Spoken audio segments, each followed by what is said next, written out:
Tel a été miraculeux au monde, auquel sa femme et son valet n'ont rien vu de remarquable.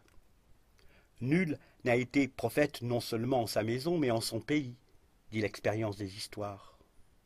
Vers la fin de son roman Tropique du Capricorne, paru en 1938, l'écrivain américain Henry Miller écrit « J'étais sur le point d'accoster à la plage qui borde ce grand océan français qui s'appelle Hélifort, océan que les Français eux-mêmes ont peu couvert de leur navigation et qu'ils ont dû prendre par erreur, semble-t-il, pour une mer intérieure.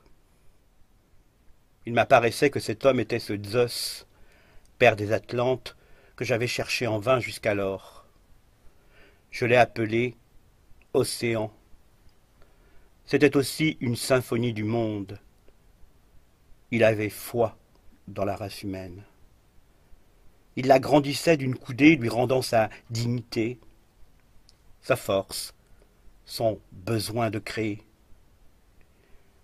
Quelle ne fut pas ma stupeur quand, quelques années plus tard, lors de ma venue en France, je m'aperçus qu'on ne lui avait érigé aucun monument, qu'aucune rue ne portait son nom.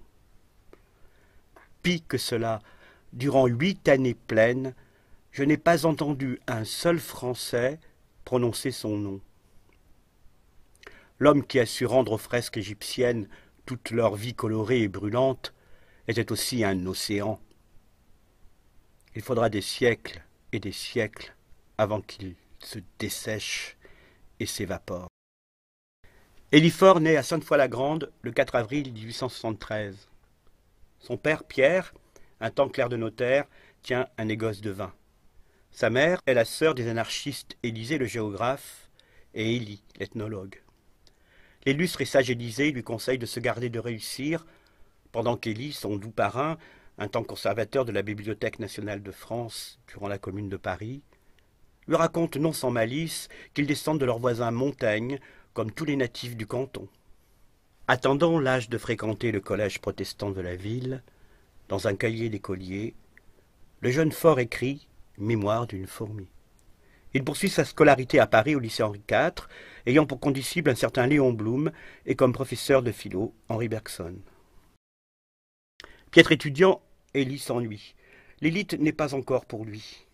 Ses évasions au musée du Louvre lui font découvrir l'univers de l'art dans lequel il ne voit d'abord que des peintures hideuses.